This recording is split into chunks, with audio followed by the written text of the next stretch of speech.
Well, to start off the series, I decided to go over my latest project that I've been working on for like the last 2 years. But this is my 1986 RX7, Series 4, and yeah, it's probably been one of the best cars I've ever driven. Don't drive it too much because like I blew up a diff one summer and all sorts of fun things like that. Never really any engine problems. I mean, it's fun. But as you can tell, I decided to go for a full carb conversion with a Holley 650 with a 4150 base. And the reason I did that is because the factory EFI, all the wiring and the injectors were just consistently failing on me, and I spent like 2 summers or so always trying to fix the problems on it, and it just always kept faulting out on me. And then, I always hit the common RX7 FC 4000 RPM brick wall, the one that prevents you from basically going any further. And a lot of that was from fueling issues as well as like grounding issues, because apparently like a lot of my main ECU grounds were never attached, just dangling around in the engine bay. So yeah. So anyways, I got a good deal on this carburetor, and it's running super rich right now, but I just need to work out the kinks and all that, and it should be good. Ignition wise, I'm still running the factory ignition, so we got I believe these are the trailing packs right there. Sorry, going out of focus a little bit. Trailing packs and the leading, still all being run by the crank angle sensor right there. Focus on that. There we go. Sorry, I'm trying to use a wider lens on my camera, so it's focusing on is a little bit more difficult than my normal lenses. But yeah, I still have all the wiring mess that I have. Oh, the other thing to run, if you're using a carbureted setup and you want to use your factory FC ignition, what I would recommend doing is finding a way to rig up your mass airflow sensor to run wide open. So I just ran this. Let's see if we can figure out how to look in there. It might be too dark, but yeah, it's gonna be too dark. But anyways, I have a piece of metal in there, and there's a little flap on the inside. You basically just rig that to run wide open all the time. And then for the throttle positioning sensor, which is, oh man, this is gonna be dark to see. It's right there.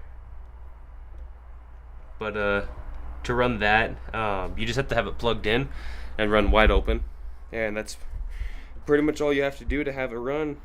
I have to retune my ignition. I pulled a crank angle sensor out to check on some stuff. Just kind of thought I had it in tune, and then I decided to double check myself.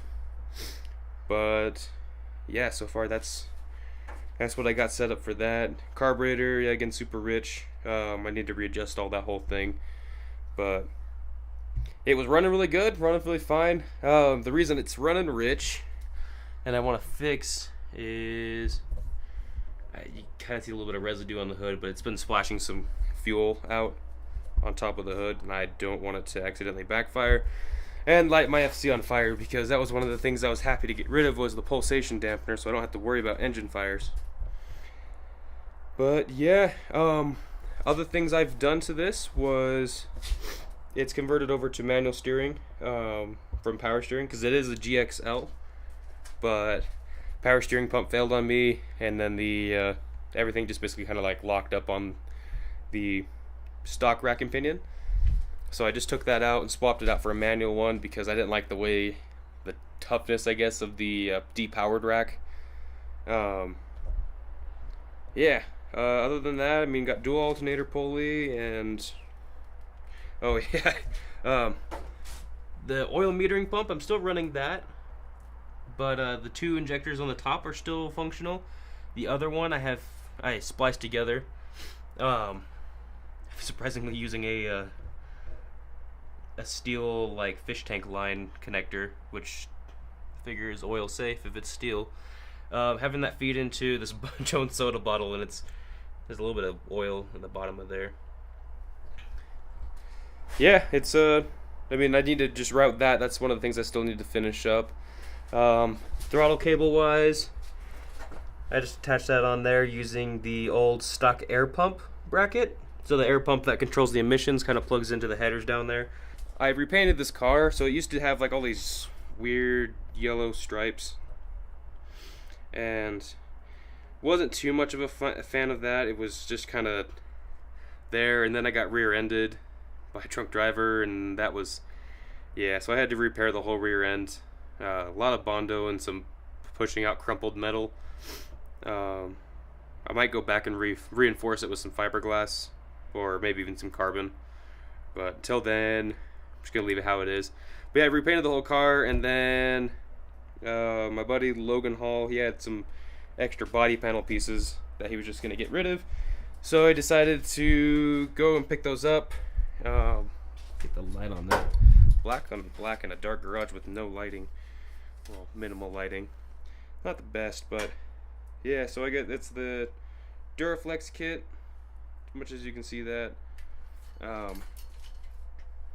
I like it. I'm just basically running the front bumper because of the aggressiveness. There's my factory one right there, as you can tell, with the still stripes on it. I never painted it because I was basically just gonna take it off one of these days and just paint it all up and make it look nice. I even restored my flash to plas. Wow, fashion. Yeah, these lenses. I'm not going back there. My friend's Nate Rists. I can link his channel in the description, but he's got some awesome RX-8 builds and stuff. But yeah, he loaned me a Series 2 RX-8 wheel, which I love. It looks super nice, and so we were trying to fit. I was trying to fit the 18-inch wheel to see how it looks compared to using the stock FD wheels, which is what I was running. Oh, there's one over there. Problem with this body kit is the car sits too low, and I like the low cars, but I don't like cars that sit on the ground, especially when I can't get out of my own driveway. But I really like the look of this Series 2 wheel. Oh, also to add the this RX-8 wheel. Let me get that right exposure. Yeah, so this RX-8 wheel, I'm actually running a 1-inch spacer on here too for fitment, because you can't really fit much on a FC without at least 1-inch spacers on the front. The rears are very friendly to wide wheels. So the next project I'm working on is going to be these. I need to rebuild this engine. Pick this thing up for $100 on Facebook Marketplace. It's a Series 5 high compression NA engine, which is perfect. That's exactly what I wanted to do. Fortunately, it's not as high compression as a Renesis, but that's okay. I don't mind it at all. It'll be more than the Series 4, so more power, the more better. If that makes any sense. More power, the more better. Quote me on that. But yeah, so these I might get them resurfaced just to kind of smooth everything out and just have them be fresh. They're still like all chrome. There's no there's no chrome breaking apart off the edge of the housings, which is awesome. And then the irons are right there. They're all perfect. I might want to get them resurfaced if I can, or yeah, just to kind of smooth them out. They don't have any wear. There's no noticeable edges or anything like that. And then even the E-shaft, which is just sitting on the shelf, doing pretty good. A little bit of wear on the E-shaft where the bearings sit, but that's okay. Can recover that as well. Yeah, and then as for the rotors are in perfect condition. They're just sitting in the house right now. Sorry, I had to cut away for a second. But yeah, so for those of you who have NA 6-port engines, but have never seen the ports on the inside, or have seen the ports on the Renesis and never a Series 5, is what I got on here. So yeah, they're porting the stock ports on here are fairly small. Nothing really crazy to freak out about. I mean, about the size of my thumb, which I do have large thumbs. But compared to a Renesis, those are actually pretty small.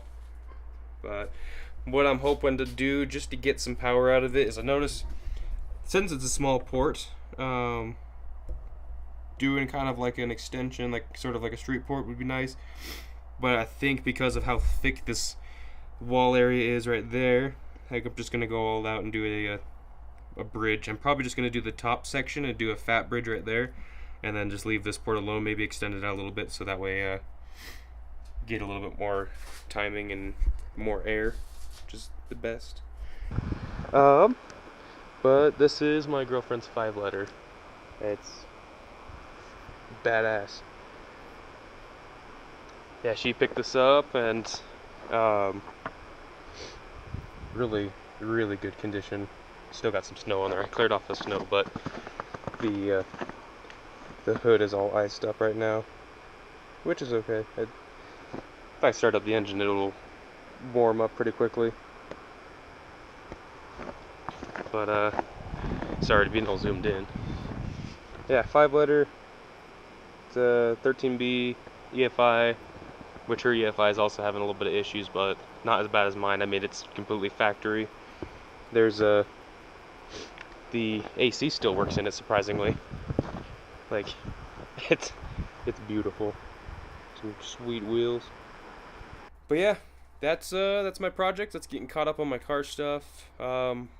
Be expecting more videos, especially some more detailed ones about this this build.